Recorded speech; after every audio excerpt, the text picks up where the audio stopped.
जो दूसरा स्वर है ओ, उकार, वह स्थिति, पालन का प्रतीक है।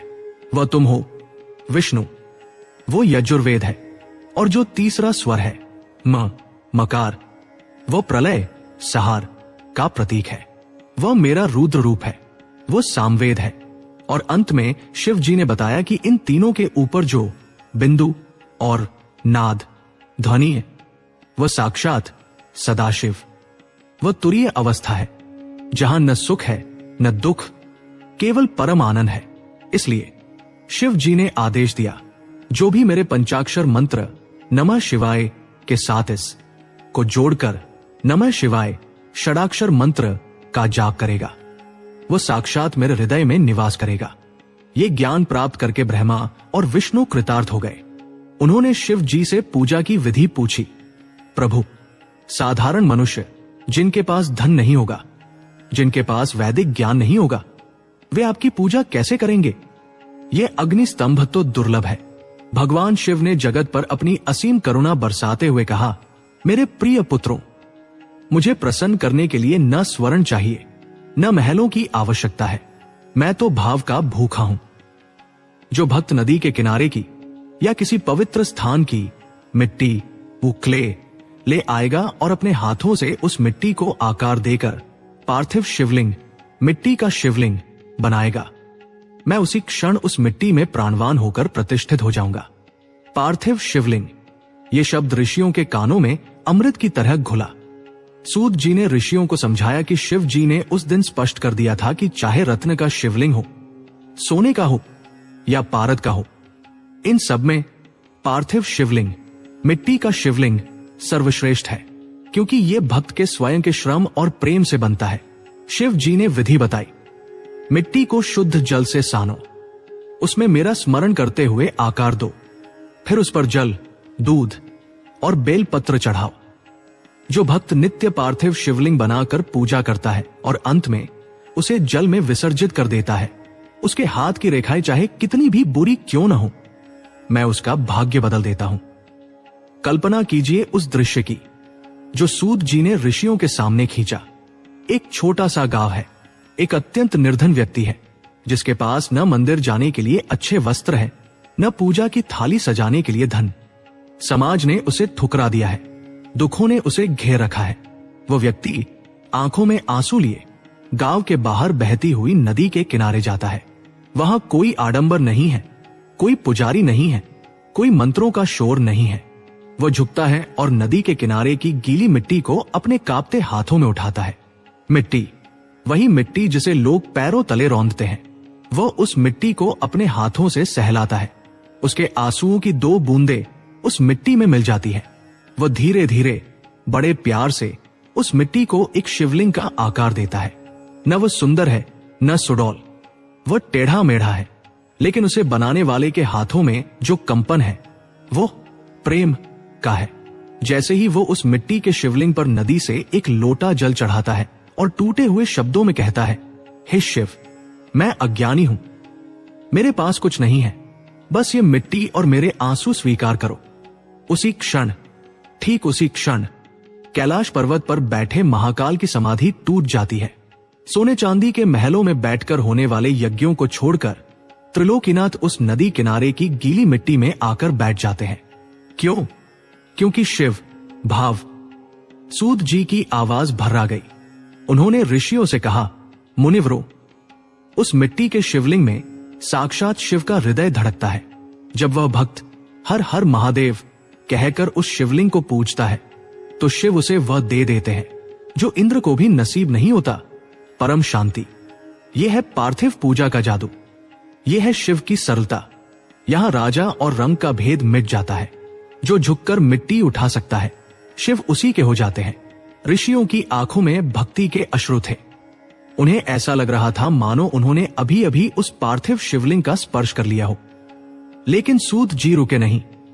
उन्होंने कथा को आगे बढ़ाया, क्योंकि ज्ञान का प्रवाह अभी शेष था। सूत जी ने कहा, ऋषियों, भगवान शिव ने केवल विधि ही नहीं बताई, बल्कि उस पूजा का फल भी बताया।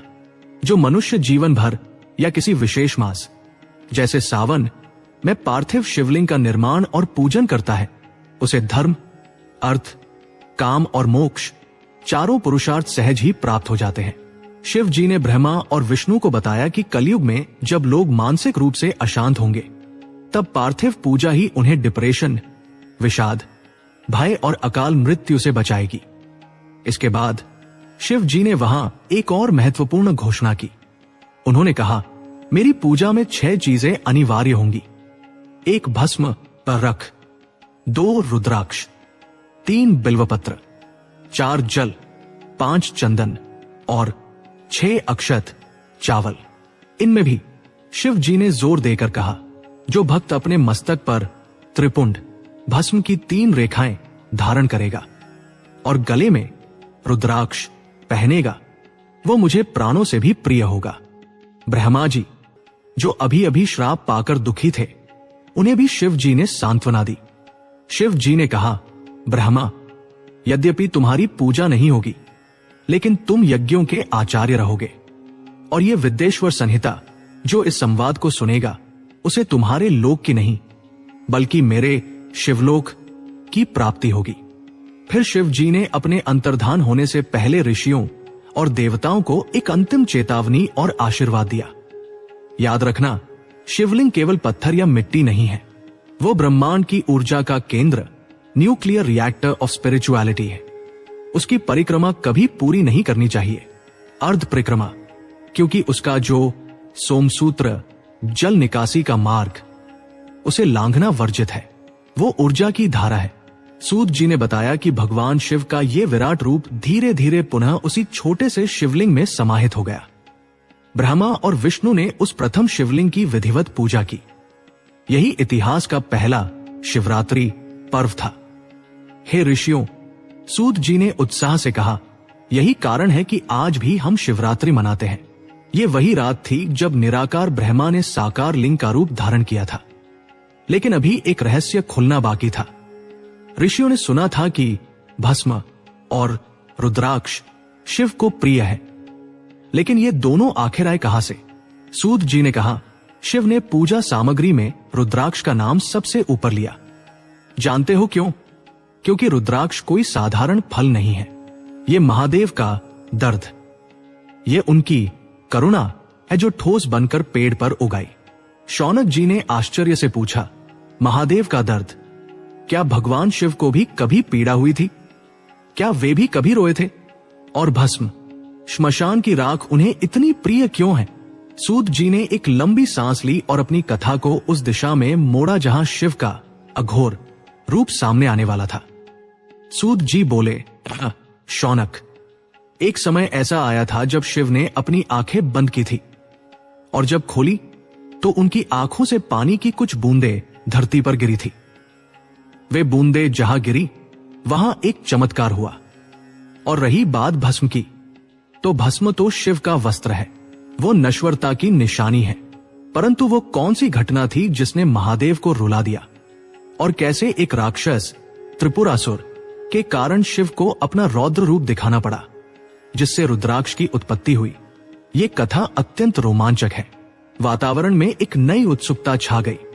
शिवलिंग का रहस्य तो समझ आ गया था, लेकिन अब रुद्राक्ष और भस्म का महात्म्य जानने के लिए सभी ऋषि लालायित हो उठे। सूत जी मुस्कुराए, क्योंकि वे जानते थे कि अगली कथा ऋषियों के हृदय को और भी गहराई से छू लेगी। तो क्या है रुद्राक्ष के पीछे की असली कहानी? एक मुखी से लेकर 14 मुखी रुद्राक्ष में कौन कौन सी शक्तियां छिपी हैं? और भस्म लगाने मात्र से कैसे बड़े बड़े पाप जल जाते हैं? शिव जी के आंसुओं और उनकी अग्नि का ये अद्भुत अध्याय हम खोलेंगे अगले भाग में। सूत जी ने एक पल के लिए अपनी आंखें बंद की, जैसे वे उस परम तत्व को स्पर्श कर रहे हों, और फिर अपनी गंभीर वाणी में बोले, हे शौनक, हे ऋषियों, तुमने शिव पूजन की सामग्री के विषय में पूछा है, तो ध्यान से सुनो। महादेव ने सृष्टि को 2 ऐसी अमूल्य वस्तुएं दी हैं जो भोग और मोक्ष दोनों प्रदान करने वाली है। इनमें पहली है भस्म, विभूति, और दूसरी है रुद्राक्ष। ऋषियों ने पूछा, प्रभु, भस्म तो राख है जो जलने के बाद शेष रह जाती है, यह अपवित्र मानी जाती है। फिर महादेव को यह इतनी प्रिय क्यों है और इसे धारण करने का विधान क्या है? सूत जी मुस्कुराए और बोले, ऋषियों, साधारण दृष्टि से देखो तो वह राख है, लेकिन शिव दृष्टि से देखो तो वह सत्य है। इस संसार में सब कुछ नश्वर है। लकड़ी जलती है, कोयला बनती है और अंत में राख हो जाती है। शरीर जलता है, राख हो जाता है, अर्थात भस्म ही अंतिम सत्य है। वो कभी नहीं मिटती, वो कभी सड़ती नहीं। शिव अविनाशी है, इसीलिए वे अविनाशी भस्म धारण करते हैं। सूत जी ने आगे समझाया कि भस्म धारण करना केवल श्रृंगार नहीं, बल्कि एक रक्षा कवच है। उन्होंने विद्येश्वर संहिता के अनुसार भस्म लगाने की विधि बताई। मनुष्य को चाहिए कि वह गाय के गोबर से बने कंडे, उपले को जलाकर शुद्ध भस्म तैयार करे। फिर ईशान सर्व विद्यानाम मंत्र पढ़कर उसे अभिमंत्रित करे। भस्म को अपने ललाट, माथे पर, भुजाओं पर और वक्षस्थल, छाती पर 3 रेखाओं के रूप में लगाए। इसे त्रिपुंड कहते हैं। सूत जी की वाणी में ओज था। उन्होंने कहा, ये 3 रेखाएं साधारण लकीरें नहीं हैं। पहली रेखा अकार ब्रह्मा, दूसरी रेखा उकार विष्णु और तीसरी रेखा मकार रुद्र का प्रतीक है। जो अपने माथे पर त्रिपुंड धारण करता है वो मानो त्रिदेवों को अपने मस्तक पर धारण करता है। यमराज के दूत ऐसे व्यक्ति की ओर आंख उठाकर भी नहीं देख सकते। सूत जी ने एक अद्भुत बात बताई। हे ऋषियों, यदि कोई महापापी भी हो, दुराचारी हो, लेकिन यदि मृत्यु के समय उसके माथे पर त्रिपुंड लगा हो और शरीर पर भस्म लगी हो तो वह नरक नहीं जाता। शिवगण उसे आदर पूर्वक शिवलोक ले जाते हैं। भस्म अग्नि का स्वरूप है, इसलिए जैसे अग्नि सब कुछ जला देती है, वैसे ही भस्म सारे पापों को जला देती है। भस्म का महात्म्य सुनकर ऋषियों ने अपने अपने मस्तक पर त्रिपुंड धारण करने का संकल्प लिया। लेकिन अभी असली कथा बाकी थी, वह कथा जिसका संबंध सीधे महादेव के हृदय से था। शौनक जी ने अधीर होकर पूछा, हे सूत जी, अब हमें रुद्राक्ष के बारे में बताइए। आपने कहा था कि रुद्राक्ष महादेव के आंसू, ये कैसे संभव है? वो तो वैरागी है, आनंद स्वरूप है, उनकी आंखों में आंसू क्यों आए? सूत जी का चेहरा एकदम शांत और भावपूर्ण हो गया। उन्होंने एक गहरी सांस ली। शौनक, ये कथा तब की है जब त्रिपुरासुर नामक दैत्य का आतंक तीनों लोकों में छा गया था। उस दैत्य को वरदान था कि उसे मारना लगभग असंभव था। देवताओं ने हार मान ली थी। वे भागकर महादेव की शरण में गए और बोले, प्रभु रक्षा करें, त्रिपुरासुर सृष्टि का विनाश कर रहा है। सूत जी ने बताया कि देवताओं की पुकार सुनकर भगवान शिव अघोर रूप में तपस्या करने बैठ गए। उन्हें उस महाशक्तिशाली असुर को मारने के लिए एक दिव्य अस्त्र, अघोरास्त्र की आवश्यकता थी, जिसके लिए परम एकाग्रता चाहिए थी। ऋषियों, महादेव ने अपनी आंखें बंद कर ली। 1 वर्ष नहीं, 100 वर्ष नहीं, पूरे 1000 दिव्य वर्षों तक भगवान शिव अपनी आंखें बंद करके समाधि में बैठे रहे। उनकी पलकें एक बार भी नहीं झपकी।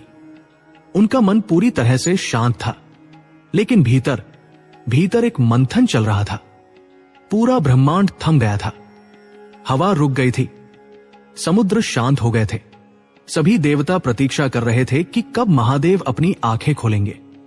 और फिर 1000 वर्ष बाद वो क्षण आया। दृश्य, सूत जी का स्वर अत्यंत कोमल और आर्द्र हो जाता है। कल्पना करो उस पल की, कैलाश पर्वत का वो शिखर जहां सन्नाटा पसरा है। भगवान शिव, जो करुणा के सागर है, धीरे धीरे अपनी कमल जैसी आंखें खोलते हैं। जैसे ही उनकी पलकें उठीं, उनकी आंखों की कोरों में जल भराया। नहीं, ये दुख का जल नहीं था, ये पीड़ा का जल नहीं था, ये करुणा और कंपैशन का जल था। हजारों वर्षों की तपस्या में शिव ने अपने मन की आंखों से जगत के प्राणियों का दुख देखा था। उन्होंने देखा कि मनुष्य कैसे माया में फंसकर तड़प रहा है। उन्होंने देखा कि उनके बच्चे, जीव कितने कष्ट में हैं। एक पिता का हृदय भराया। जगत का पिता अपने बच्चों के दुख को देखकर द्रवित हो गया। सूत जी की आंखें भी नम हो गई। वे बोले, ऋषियों, महादेव की उस अधखुली आंखों से टप टप करके जल की कुछ गर्म बूंदें धरती पर गिरी। वे साधारण आंसू नहीं थे, वे साक्षात शिव का प्रेम थे जो द्रव्य बनकर बहन निकले थे। वे बूंदे जहां जहां धरती पर गिरी, गौड़ देश में, मथुरा में, अयोध्या में, काशी में, लंका में, वहां चमत्कार हुआ। धरती ने उन आंसुओं को सोखा नहीं, बल्कि उन्हें बीज बना दिया, और देखते ही देखते उन स्थानों पर दिव्य वृक्ष उगाए। उन्हीं वृक्षों को रुद्राक्ष, रुद्र प्लस अक्ष, शिव की आंख कहा गया। सूत जी ने ऋषियों की ओर देखकर कहा, इसलिए हे मुनियों, रुद्राक्ष को कभी साधारण लकड़ी का मन का मत समझना। जब तुम रुद्राक्ष पहनते हो तो तुम किसी आभूषण को नहीं, बल्कि महादेव के उस प्रेम को, उनकी उस करुणा को अपने गले से लगाते हो। रुद्राक्ष पहनने का अर्थ है शिव को वचन देना कि हे पिता, मैं आपकी संतान हूं, आप मेरे साथ हैं। जिसे स्वयं शिव ने अपने आंसुओं से सींचा हो, उसका अनिष्ट काल भी कैसे कर सकता है। उस क्षण नैमिषारण्य में बैठे हर ऋषि को ऐसा लगा मानो वे स्वयं उस रुद्राक्ष वृक्ष के नीचे बैठे हैं। यह भाव इतना प्रबल था कि कई ऋषियों के आंखों से स्वतः अश्रु बह निकले। भक्ति की पराकाष्ठा थी वह, माहौल भावुक था, लेकिन ज्ञान की पिपासा अभी बाकी थी।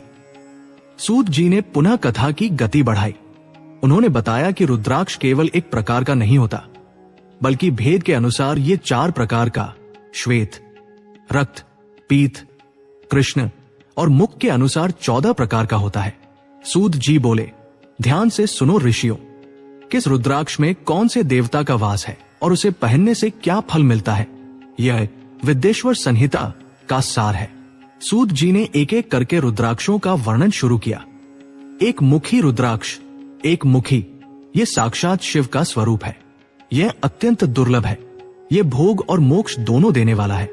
जहां एक मुखी रुद्राक्ष की पूजा होती है, वहां लक्ष्मी सदैव वास करती है। जो इसे धारण करता है वो स्वयं शिव हो जाता है। उसे ब्रह्म हत्या जैसा पाप भी नहीं लगता। 2 मुखी रुद्राक्ष, 2 मुखी, ये अर्धनारीश्वर, शिव और शक्ति का रूप है। इसे धारण करने से दाम्पत्य जीवन सुखी होता है और मन की चंचलता समाप्त होती है। 3 मुखी रुद्राक्ष, 3 मुखी, ये अग्निदेव का स्वरूप है। जैसे अग्नि सब कुछ जला देती है, वैसे ही ये रुद्राक्ष मनुष्य के आलस्य और हीन भावना को जला देता है। विद्या प्राप्ति के लिए ये सर्वोत्तम है। 4 मुखी रुद्राक्ष, 4 मुखी, ये स्वयं ब्रह्मा का रूप है। इसे धारण करने से मनुष्य की सृजन शक्ति बढ़ती है। नरहत्या का पाप भी इसके दर्शन मात्र से मिट जाता है। 5 मुखी रुद्राक्ष, 5 मुखी, ये सबसे सुलभ और अत्यंत प्रभावशाली है। ये कालाग्नि रुद्र का स्वरूप है। सूत जी ने जोर देकर कहा, हे ऋषियों, कलयुग में मनुष्य खानपान में अशुद्ध होगा। वो अभक्ष्य, न खाने योग्य खाएगा। पंचमुखी रुद्राक्ष उन सभी पापों को नष्ट कर देता है जो अशुद्ध भोजन या बुरे विचारों से होते हैं। हर मनुष्य को इसे अवश्य पहनना चाहिए। 6 मुखी रुद्राक्ष, 6 मुखी, ये भगवान कार्तिकेय का रूप है। इसे दाहिनी भुजा में धारण करने से ब्रह्म हत्या जैसे महापाप धुल जाते हैं और व्यक्ति वीर और तेजस्वी बनता है। 7 मुखी रुद्राक्ष, 7 मुखी, ये अनंग, कामदेव का स्वरूप है। दरिद्र व्यक्ति भी यदि इसे धारण करे तो वह राजा के समान धनवान हो जाता है। 8 मुखी रुद्राक्ष, 8 मुखी, ये अष्टमूर्ति भैरव का स्वरूप है। इसे पहनने वाले को अकाल मृत्यु का भय नहीं रहता और उसे पूर्ण आयु प्राप्त होती है। 9 मुखी रुद्राक्ष, 9 मुखी, ये कपिल मुनि और नवदुर्गा का स्वरूप है। इसे बाई भुजा में धारण करने वाला व्यक्ति देवी की कृपा प्राप्त करता है और सर्वशक्तिमान हो जाता है। 10 मुखी रुद्राक्ष, 10 मुखी, ये साक्षात भगवान विष्णु का स्वरूप है। इसे धारण करने से भूत, प्रेत, पिशाच, ब्रह्म राक्षस और डाकिनी शाकिनी का भय समाप्त हो जाता है। ये रक्षा कवच है। 11 मुखी रुद्राक्ष, 11 मुखी, ये रुद्र हनुमान जी का स्वरूप है। जो इसे शिखा, चोटी में या गले में धारण करता है उसे हजारों वाजपेयी यज्ञों का फल एक क्षण में मिल जाता है। उसे हर युद्ध में विजय मिलती है। 12 मुखी रुद्राक्ष, 12 मुखी, ये सूर्य देव का स्वरूप है। इसे धारण करने से तेज बढ़ता है और असाध्य रोग नष्ट होते हैं। 13 मुखी रुद्राक्ष, 13 मुखी ये विश्वदेव का स्वरूप है। इसे पहनने से व्यक्ति सर्वगुण संपन्न बनता है और उसे सौभाग्य की प्राप्ति होती है। 14 मुखी रुद्राक्ष, 14 मुखी ये अत्यंत दुर्लभ है। ये साक्षात भगवान शिव के तीसरे नेत्र से प्रकट हुआ है। इसे धारण करने वाला व्यक्ति शिव समान हो जाता है। ये समस्त रोगों और पापों का नाशक है। सूत जी ने विवरण समाप्त करते हुए कहा, हे मुनियों, रुद्राक्ष छोटा हो या बड़ा, आंवले के आकार का, वो फलदायी ही होता है। लेकिन खंडित, टूटा हुआ या कीड़े का खाया हुआ रुद्राक्ष नहीं पहनना चाहिए। और सबसे बड़ी बात, रुद्राक्ष धारण करने वाले को मदिरा, मांस और अधर्म का त्याग करना चाहिए। तभी महादेव की कृपा उस पर फलित होती है। जो मनुष्य अपने गले में 108 दानों की माला, सिर पर त्रिपुंड और मुख में नमः शिवाय का जाप रखता है, उसे देखकर तो यमराज भी रास्ता बदल लेते हैं। यमदूत आपस में कहते हैं, अरे इसके पास मत जाना, ये तो महाकाल की संपत्ति है। ऋषियों के मन में रुद्राक्ष के प्रति अगाध श्रद्धा उत्पन्न हो गई। उन्हें लगा कि उनके हाथों में मोक्ष की कुंजी आ गई है। शिव पुराण का ये ज्ञान उनके लिए किसी खजाने से कम नहीं था। लेकिन विद्येश्वर संहिता अभी समाप्त नहीं हुई थी। सूत जी ने अचानक अपनी आवाज धीमी की और ऋषियों की ओर झुककर बोले, तुमने पूजा विधि जान ली, भस्म और रुद्राक्ष का रहस्य जान लिया, लेकिन एक अंतिम रहस्य अभी शेष है। वो रहस्य जो मृत्यु के ठीक पहले काम आता है। ऋषि सतर्क हो गए। सूत जी ने कहा, जीवन भर पूजा की, पर अंत समय में यदि बुद्धि भ्रष्ट हो गई तो, अंत समय में यदि वाणी रुक गई तो, उस अंतिम क्षण में मुक्ति कैसे मिलेगी? भगवान शिव ने देवी पार्वती को एकांत में एक ऐसा महामंत्र और एक ऐसी अंतिम विधि बताई थी जो मरते हुए प्राणी के कान में पड़ जाए तो उसे सीधे कैवल्य मोक्ष मिलता है। क्या है वो अंतिम अध्याय? और शिव नाम की महिमा का वो कौन सा प्रसंग है जो पापी से पापी व्यक्ति को भी तार देता है? विद्येश्वर संहिता का ये अंतिम निष्कर्ष जो आपके और हमारे जीवन का सार है, हम सुनेंगे इस कथा के अंतिम भाग में। नैमिषारण्य में संध्या का समय हो रहा है। डूबते हुए सूर्य की लालिमा ऋषियों के चेहरों पर पड़ रही है। वातावरण अत्यंत रहस्यमय है। सूत जी ने अपनी वाणी को और अधिक गहरा करते हुए कहा, ऋषियों, जिस अंतिम रहस्य की बात मैं कर रहा हूं वो जीवन और मृत्यु के चक्र को तोड़ने वाला है। भगवान शिव ने देवी पार्वती को एकांत में बताया था कि इस ब्रह्मांड का संचालन केवल शक्ति से नहीं बल्कि कृत्य, ड्यूटीज से होता है। और वह कृत्य केवल एक नहीं, 5 है। शौनक जी ने आश्चर्य से पूछा, 5 कृत्य? हे सूत जी, हमने तो सदा यही सुना है कि ब्रह्मा सृष्टि करते हैं, विष्णु पालन करते हैं और रुद्र संहार करते हैं। ये तो 3 ही कार्य हुए, फिर ये 5 कृत्य कौन से हैं? सूत जी मुस्कुराए। उन्होंने कहा, यही तो वो भ्रम है शौनक, जिसमें पूरा संसार फंसा हुआ है। त्रिदेव तो केवल माध्यम है। जो परम ब्रह्मा सदाशिव, वे 5 कार्य करते हैं। इसे पंचकृत्य कहते हैं। ध्यान से सुनो, क्योंकि इसे समझने वाला जीव कभी माया में नहीं फंसता। सूत जी ने उन 5 कृत्यों का वर्णन शुरू किया जिससे ऋषियों के ज्ञान चक्षु खुलने वाले थे। सृष्टि, क्रिएशन, पहला कार्य है संसार को बनाना। ये कार्य आरंभ में शिव ने ब्रह्मा जी को सौंपा। स्थिति, प्रिजर्वेशन, दूसरा कार्य है पालन करना। यह भार उन्होंने भगवान विष्णु को दिया। संहार, डिस्ट्रक्शन, तीसरा कार्य है विनाश करना। यह कार्य उन्होंने अपने अंश रुद्र को सौंपा। यहां तक तो सब सामान्य था, लेकिन सूत जी ने जो अगले 2 कार्य बताए वे रोंगटे खड़े करने वाले थे। तिरोभाव, कॉन्सीलमेंट वेलिंग सूत जी का स्वर गंभीर हो गया। चौथा कृत्य है तिरोभाव। इसका अर्थ है सत्य को छिपा लेना, जीवात्मा को माया के जाल में फंसाए रखना। यह कार्य शिव का महेश्वर रूप करता है। सोचो ऋषियों, हम सब जानते हैं कि हम मरेंगे, फिर भी हम ऐसे जीते हैं जैसे हम अमर हैं। हम जानते हैं कि धन संपत्ति यही रह जाएगी, फिर भी हम उसके लिए पाप करते हैं। ये अज्ञान कौन पैदा करता है? ये शिव की ही माया है। वे जानबूझकर जीव को सत्य से दूर रखते हैं ताकि सृष्टि का खेल चलता रहे। अनुग्रह, ग्रेस, लिबरेशन। और 5वां सबसे महत्वपूर्ण कृत्य है अनुग्रह यानी कृपा। ये कार्य साक्षात सदाशिव करते हैं।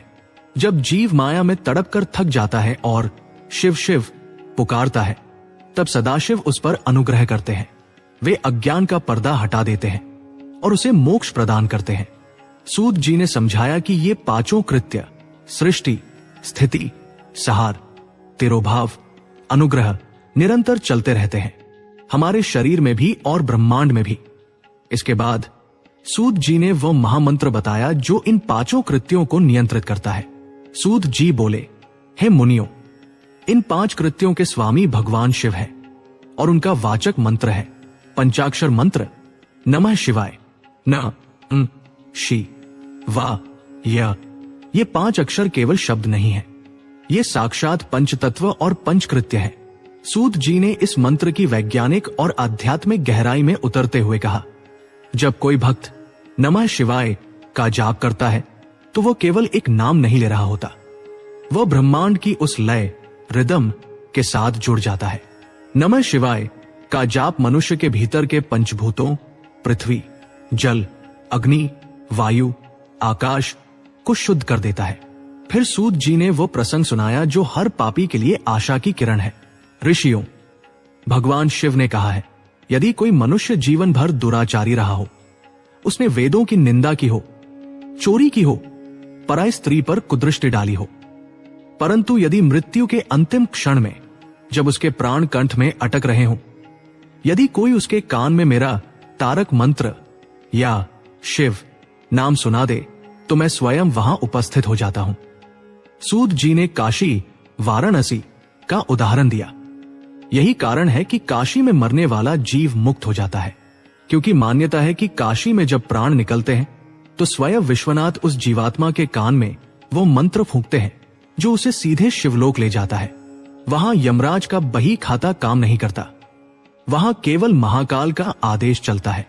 यह सुनकर ऋषियों के मन से मृत्यु का भय सदा के लिए समाप्त हो गया। उन्हें लगा कि उनके पास अब वह कवच है जिसे कोई अस्त्र नहीं भेद सकता। दृश्य नैमिषारण्य में अब पूरी तरह संध्या हो चुकी है। हवन कुंड की अग्नि शांत हो रही है, केवल अंगारे चमक रहे हैं। 88,000 ऋषियों का समूह एकदम मौन है। सूत जी ने अपनी कथा को विराम देने से पहले एक पल के लिए ऋषियों की ओर देखा। वो क्षण अद्भुत था, शब्दों से परे। वहां बैठे हजारों ऋषियों की आंखों में एक ही भाव था, कृतज्ञता, ग्रैटिट्यूड। उन्हें महसूस हो रहा था कि वे केवल एक कथा नहीं सुन रहे थे, बल्कि वे एक यात्रा पर थे। एक ऐसी यात्रा जो अंधकार से प्रकाश की ओर, मृत्यु से अमरता की ओर ले जाती है। शौनक जी, जो ऋषियों के प्रधान थे, धीरे से अपने स्थान से खड़े हुए। उनका गला भर आया था। वे कुछ बोलना चाहते थे, लेकिन शब्द नहीं निकल रहे थे। उनकी दाढ़ी आंसुओं से भीग चुकी थी। उन्होंने कांपते हाथों को जोड़ा और सूत जी को दंडवत प्रणाम किया। शौनक जी बोले रुंधे गले से, हे सूत जी, आज आपने हमें क्या दे दिया, हम इसका मोल नहीं चुका सकते। हम कलयुग के भय से कांप रहे थे। हम सोच रहे थे कि आने वाली पीढ़ियों का क्या होगा, लेकिन आपने शिव नाम का जो दीपक हमारे हाथों में थमाया है, वो कलयुग के घोर अंधकार को भी चीर देगा। हवाओं में एक सरसराहट हुई, मानो प्रकृति भी इस स्तुति में शामिल हो रही हो। शौनक जी ने आकाश की ओर हाथ उठाकर कहा, आज हमें विश्वास हो गया है कि हम अनाथ नहीं हैं। हमारा एक पिता है जो श्मशान में रहता है, जो भस्म रमाता है, लेकिन जो अपनी संतान के लिए विष भी पी लेता है। वो नीलकंठ हमारे साथ है। वहां उपस्थित सभी 88,000 ऋषि एक साथ खड़े हो गए। एक साथ हजारों कंठों से एक ही ध्वनि गूंजी, हर हर महादेव, शंभो, शंकर। वो ध्वनि नैमिषारण्य के वनों को पार करती हुई, पर्वतों से टकराती हुई सीधे कैलाश तक पहुंच गई होगी। उस क्षण ऋषि और श्रोता का भेद मिट गया। सब शिवमय हो गए। एक असीम शांति, एक परम आनंद की लहर दौड़ गई। वातावरण पुनः स्थिर हुआ। सूत जी ने ऋषियों के प्रेम को स्वीकार किया और विद्येश्वर संहिता का समापन करते हुए अंतिम उपदेश दिया। सूत जी बोले, हे मुनियों, यह पवित्र विद्येश्वर संहिता यही पूर्ण होती है।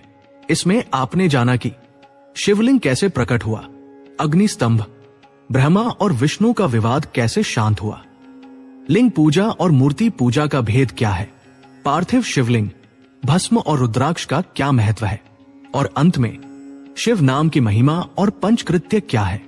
सूत जी ने चेतावनी देते हुए कहा, इस कथा को सुनने के बाद जो इसे अपने आचरण में नहीं लाता उसका सुनना व्यर्थ है। शिव केवल कथाओं में नहीं, कर्म में बसते हैं। इसलिए आज से संकल्प लो, मस्तक पर त्रिपुंड होगा, कंठ में रुद्राक्ष होगा और मुख में नमः शिवाय होगा।